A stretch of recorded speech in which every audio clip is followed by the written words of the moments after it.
Hello, ladies and gentlemen. This is Dr. Littlejohn, and I'd like to go over the topic proposal and source list with you. First of all, I'd like your topic proposal to be formatted exactly like the one I'm going to show you. It's one I've drafted for you for this assignment. So as you see at the top, I've written working title, Edward R. Murrow and the Lost Class of '59. I've put my name, by Jeff Littlejohn, and then I've fit the entire proposal onto one sheet of paper. That's what I'd like you to do as well. The proposal should be double-spaced in size 12-point font. It should read clearly, and it should summarize the topic that you're going to analyze, as well as present a thesis. So, if I may read you mine very quickly, then you'll see what I'm talking about. So mine says, when the U.S. Supreme Court outlawed public school segregation in Brown v. Board of Education, 1954, the American people took sides in a raucous and at times violent debate over racial integration in the nation's schools.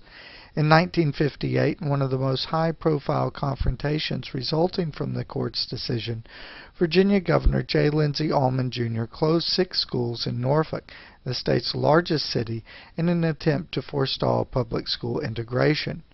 After 4 months of shuttered schools, and with nearly 10,000 students locked out of class, acclaimed newsmen Edward R. Murrow, Fred Friendly, and Arthur Morris decided to document the crisis in Norfolk for the Columbia Broadcasting System.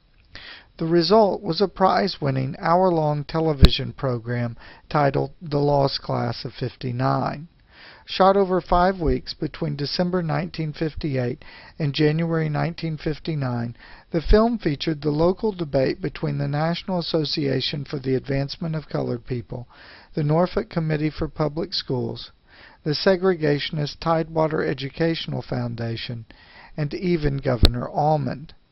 Although the footage from this remarkable program was lost for many years, recent efforts to find and preserve the film have opened a new window on the school desegregation process in one of the South's largest and most important commercial centers.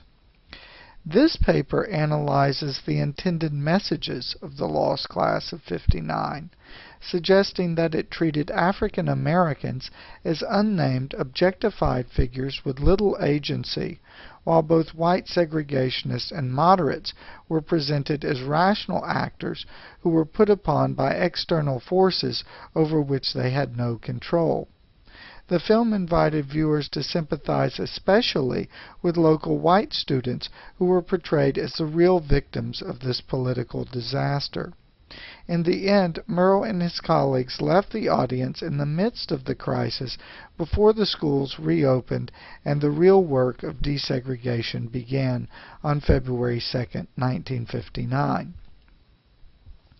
Now, what I've done in this proposal is to outline the basic facts of the film. What's the context?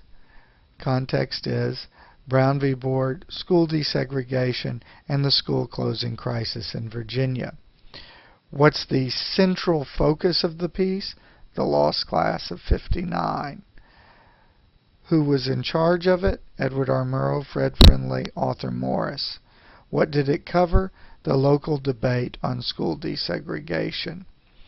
Where is my argument? My argument starts by saying this paper analyzes the intended messages, suggesting that, boom. And that's what I would like you don't have to use those exact words, but I want you to tell me what you're going to do. So put the topic in context, list who some of the important players are, and then provide a specific target of analysis and argument. Okay? And again, I've posted this in PDF format so you can view it on the Blackboard website as well. And of course you can contact me with questions. But that's basically what I'm looking for in the topic proposal. Now, If you scroll down to the second page, I've got my source list. The source list should list primary and secondary sources, and I want them divided. Primarily because, as I said in the directions to the research paper, if you don't have primary sources, you don't have a research paper. So I want to see exactly where you're getting your primary sources. Now, this is a paper that I've already done a lot of research on, and so I've got all kinds of archival sources here. The Arthur Morris papers, Edward R. Murrow papers, Forrest and Margaret White papers, plus the 2 films. And so you'll want to list papers there that you can access. Don't list things that you don't have access to. Don't list things that you're not going to be able to get. I want to see what you have access to, okay? Under secondary sources, I'm listing here books and newspaper articles, magazine articles, etc. Now, you're going to see here this is not formatted like a bibliography for the Chicago Manual of Style. Rather, it's formatted like a footnote or endnote. In our case, we're using endnotes. Now, the reason I've done this is to save you some time. I want you to go ahead and place these entries as I've done. Author's name, comma, publication, comma, if it's a journal article, where it appeared, and then the date and the page. On the books, you don't need to put a page number, but follow this layout, because then you can just copy and paste from here into the endnotes of your paper. Okay?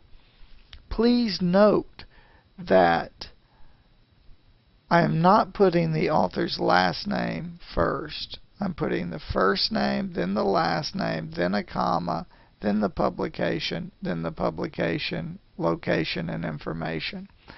Okay, and again, you can contact me about this as well if you'd like to. That's what I'm looking for. You'll have more sources than I do, but I'm just trying to provide you with an example here. Please do contact me if you have any questions. Thank you.